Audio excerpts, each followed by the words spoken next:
Altas. 6 and 8. Pizarro, Liwag will jump it up. Glenn Cornelio, FIBA International referee, will be the crew chief with Dave Maligaya. And right away, ball sailing out.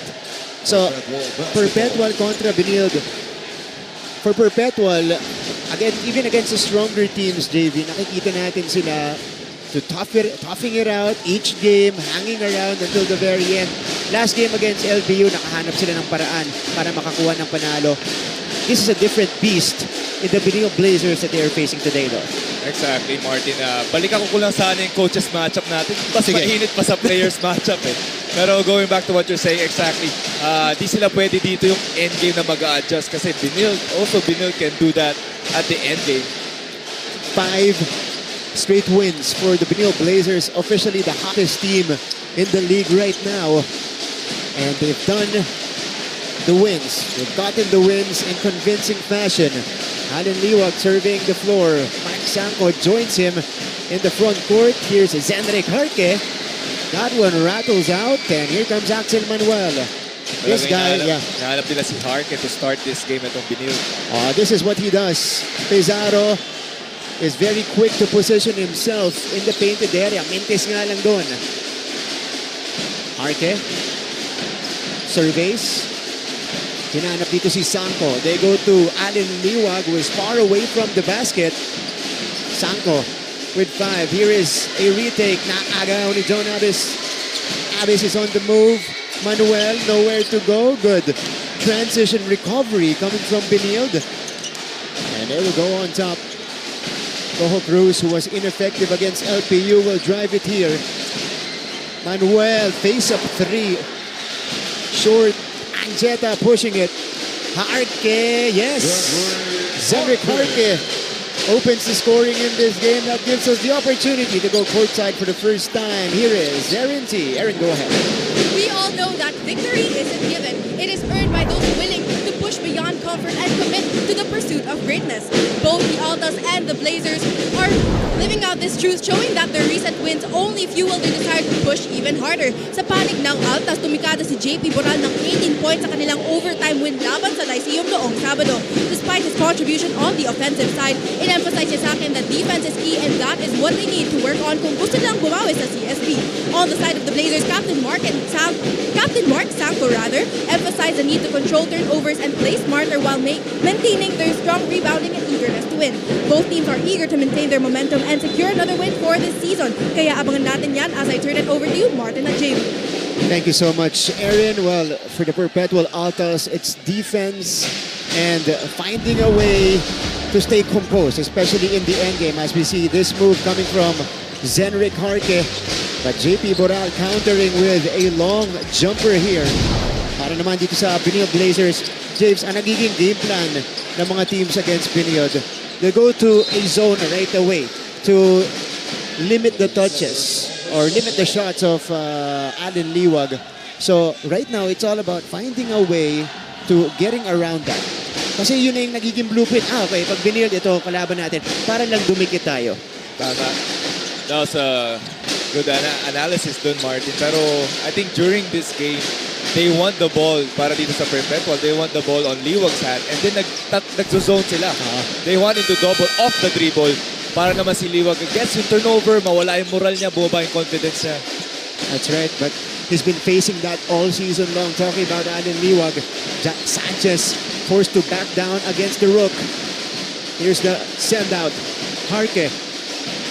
7 to shoot. Harke still has it, almost losing it. Here's Justin Sanchez. He attacks and he scoops to the hoop. Sanchez is on the board. That's what he does best. Because Justin Sanchez is putting his head down, attacking the basket. 2-3 defenders on him, it doesn't matter. Sabi niya sa atin before the game, Kuya, bawi ako. Ito na yung bawi ni Justin Sanchez. Very hard to stop, especially with his length. Exactly. That was a off foot din niya, left, right, finishing with the right hand. Pero this Benilde team is very intentional on their offensive plays. They're looking for the mismatches, looking for certain points of attack. Yeah. Eman Pizarro off the catch with the left hand, just misses, but he's able to draw the foul. I think that's the right word to use, intentional. Para dito sa Benilde. There's slashes, lahat ng mga activity nila pagdating sa opensa, laging may rason at may purpose. Exactly. I think yun din gusto ni Coach Charles eh. They're really taking their sweet time running their offense. If nakita na nag-switch, okay, poste tayo. If nakita na nag-smash on top, you can break it down, atakihin mo. Pero di sila yung parang ball screen, reverse. They don't do that. They just want the ball on certain person, certain situation. Yeah, and it tells you hard work being put in by Benilde in their training sessions. Ito si Eman Pizarro has turned out to be a solid big this year for Coach Olsen Rosella. 1 out of 2 that time is provided that able and big body dito sa front line ni Coach Olsen. Initially, sabi niya, doon siya magkakaproblema. Pero yung mga bigs niya this season, solid. Marco Cruz surveys, sending it out to Axel Manuel. And this is the adjustment now for Goho Cruz. With the departure of Sean Orgo, he's now forced in more times, in more plays to be a facilitator. Pero we can see here that it's really facilitating well. Sorry, Goho Cruz. A couple of possessions, nakikita niya open man either from the paint or sa labas. Goho Cruz was just 2 out of 8 against LPU, but he did have 7 rebounds and 5 assists to go along with 9 points. Handoff. Shot clock is winding down. Manuel. What a help by Harke. Heave. Not gonna work for Goho Cruz. And here comes Jomel Anjeta. Anjeta. Drop off. Ooh! Nice block from Pizarro. Liwag stays with it. No go. Talking about facilitating. Jomel Ancheta attacking the basket. Just a sorry miss para dito kay Liwag. And here is Eman Pizarro on top. They successfully stopped Liwag in the previous possession. Now they'll get the foul on Benilde. And you like how Perpetual is starting this. Okay, puntahan muna natin itong timeout na to. Abante ng isang Benilde.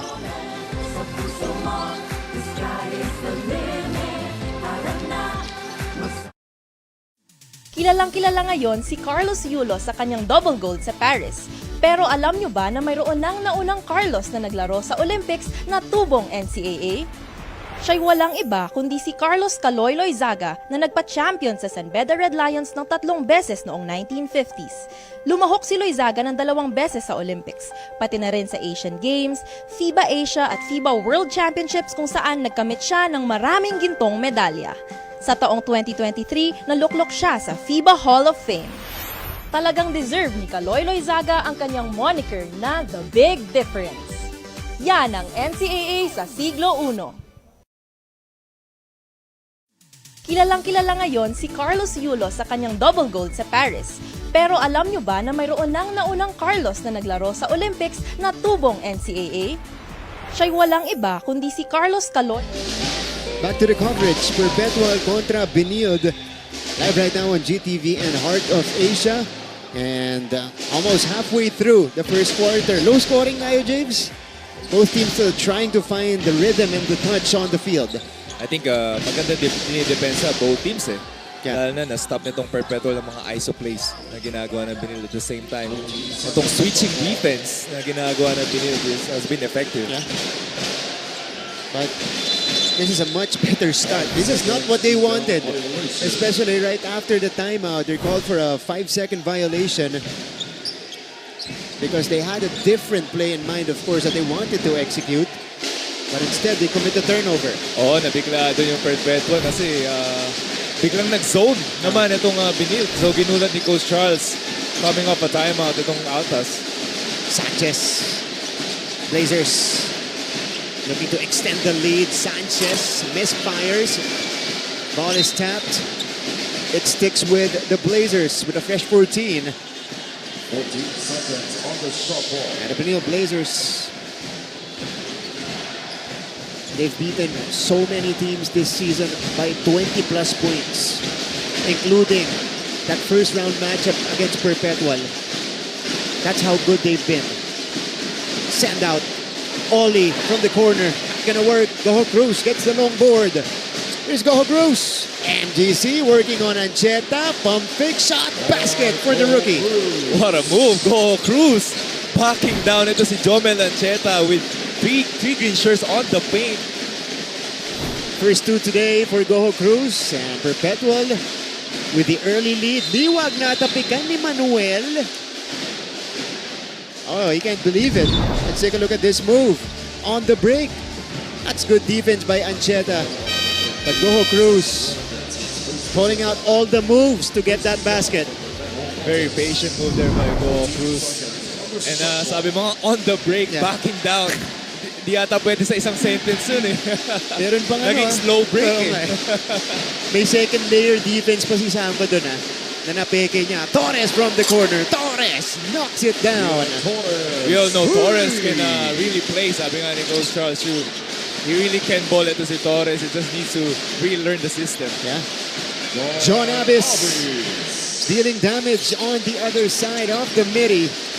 Pero itong si Ian Torres, 9 points, 3 triples against EAC. 2 of those came in the fourth frame. Sanko from straight away. He knocks it down. Ito na, I think nababasa na maganda ng mga Benilde and Perpetual itong defense na binabato ng bawat team. And this is going to be one of the main weapons today of the Blazers. 3-point shooting. They nailed 10 3-pointers previously against EAC. JP Boral. He has a basket to his name so far. 7 to shoot. Perpetual needs to get busy. Abbas. Boral. Yes! That's from the corner and it's a 3-pointer. JP Boral praying, answered prayers para dito sa kanya. He got the 3 points that while the shot clock was winding down. That was wala na eh, no? Parang Bailout na talaga. Bailout, yeah. Sanchez saw the crease. He will miss. Ito na si Axel Manuel. Manuel looking for Abbas rather. They go to MGC at the corner. Oh, Goho Cruz got the step. This one is read by Torres. That's good defense by Benilde. They're really putting the pressure para dito sa Benilde Blazers. Sanchez with an easy deuce. That's big-to-big action. Liwag to Sanchez inside. Sanchez being aggressive, and that was a good look by Liwag getting the ball to the open Sanchez.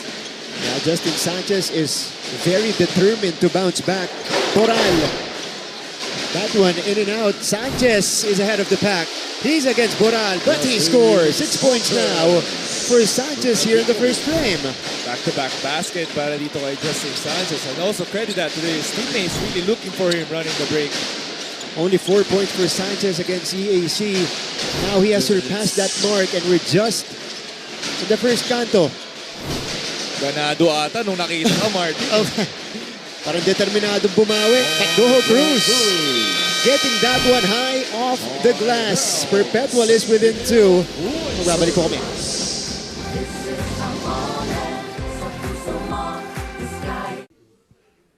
Ang unang pumapasok sa isipan pag NCAA ang napag-uusapan ay basketball. Pero kahit sa ibang larangan ng palakasan, lalaban pa rin ang NCAA. Tignan nyo ang tubong mapuwa na si chess grandmaster Eugene Torre na isa ng Hall of Famer. Ang taga-College of St. Benilde na season 92 men's volleyball champion at MVP na si John Vic de Guzman na nakapagkamit ng silver medal sa SEA Games. Ang kaeskwela niya na si Agatha Wong na nakalimang gold medals rin sa SEA Games sa Wushu. At syempre, ang isa pang taga-Benilde na nakapagbigay sa Pilipinas ng unang Olympic gold medal, ang weightlifter na si Heidelin Diaz. Yan ang NCAA sa siglo I. Ang unang pumapasok sa isipan pag NCAA ang napag-uusapan ay basketball. Pero kahit sa ibang larangan ng palakasan, lalaban pa rin ang NCAA. Tignan nyo ang tubong... Reaction dito po sa Philoel Eco Oil Center. How about Ian Torres not wasting time? Making his presence felt right away. Back-to-back triples by Benilde. The second one is from their team captain, Mark Sanko. Perpetual, well, they've had answers, James, here in the first frame. That time it was Boral. Previous basket came from the rookie Goho Cruz. They swing it to the corner. Enot is now in the game. Only his second game back. He pulls the trigger. Comes up short. Oli na regaluhan sa ilalim. Good pass there by Oli. Libre-libre si... Enot, libre-libre si Oli. Montemayor uncorks. Pero tama ka, Martin. The three-point shooting para di sa dalawang teams natin magiging importante. Here's Oli, designated shooter. He gets the job done. Back-to-back baskets for Matthew Oli. Kaya naging key stats natin yung three-point shooting nila kasi they shot only 25.6% last game. So kita natin ngayon, angat-angat ang three-point shooting ng Benilde. That's right. Red hot start from long distance. Para sa Blazers, drop off. Ball will be tapped outside. Torres comes away with it. Ian Torres floats it. No, Turgo getting the offensive board, and he is fouled in the process. Look at this. Enot. Do we count this one as an assist? Assist, offensive rebound, 2 points para kay Oli. And that's 5 points straight para dito kay Oli. Providing everyone is just contributing para dito sa Blazers. Matthew Oli in his rookie season with Benilde Blazers has shown flashes of brilliance, especially with his shooting. He was part of the starting unit in some games para dito sa Benilde. And dito marere-rewardan yung mga players at pag-experiment ni Coach Charles because sa dami ng ginamit niya na starting lineup, nakakuha ng valuable experience. Even the guys who belong usually to the third string or second stringers usually coming off the bench, nabibigyan ng starters minutes. And they'll need that, especially when they dig deep in the Final Four. Oo, tama. Especially, minsan nagiging gamble yung mga ganyan strategies. Pero it really pays off at the end para dito kay Coach Charles. Agaran, good contest from Paul Turgo. Benilde establishing an 8-point lead. This is their largest one so far. Ian Torres on top, sending it to Tony Enot. Enot, pocket pass, cross court. Good ball movement by the Blazers. Morales misfires. And Nunez saving it to the wrong man. Torres. Uy, kapos. Binaby ni Ian Torres. Helsano finally getting the loose ball. Manuel. No. And that's how we will end. The first 10 minutes of action. Blazers finishing strong with an 8-point lead. I'll be back for the second quarter sa ating pagbalik.